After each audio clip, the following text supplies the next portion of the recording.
গরম তো প্রায় চলেই এলো, তাই ভাবলাম ঘরে থাকা বেল দুটোকে নিয়ে বেল পানা না করে বরং বেলের আইসক্রিম বানিয়ে ফেলি। তাই প্রথমে আমি বেল দুটোকে ফাটিয়ে নিয়ে বেলের ভিতর থেকে বেলের শাঁসগুলোকে বের করে নিয়েছি।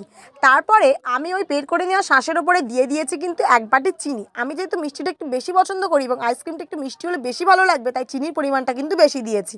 আর দিয়েছি কিন্তু সামান্য পরিমাণ লবণ, আর দিয়ে দেবো জল। ব্যাস, এবারে ভালো করে কিন্তু বেলটাকে মাখিয়ে নেব। মাত্র দুটো উপকরণ দিয়ে আমি কিন্তু বেলের আইসক্রিমটাকে বানিয়ে ফেলবো। একটা ছাঁকনি কিংবা কাপড়ের সাহায্যে আমি ওই অংশটাকে একটু ছেঁকে নেব যাতে ছিবড়েগুলো বের হয়ে যায়। ব্যাস, এবারে আইসক্রিম পটের মধ্যে বেলের পাল্পগুলোকে ভালো করে দিয়ে দেবো। তারপরে ওপর থেকে দিয়ে দেবো এখানে বাদাম। এটা অপশনাল, আমি এমনিই দিয়েছি যাতে আইসক্রিমটা খেতে ভালো লাগে। ব্যাস, এবারে কিন্তু আমি ভালো করে ঢাকনাগুলো চেপে দেবো।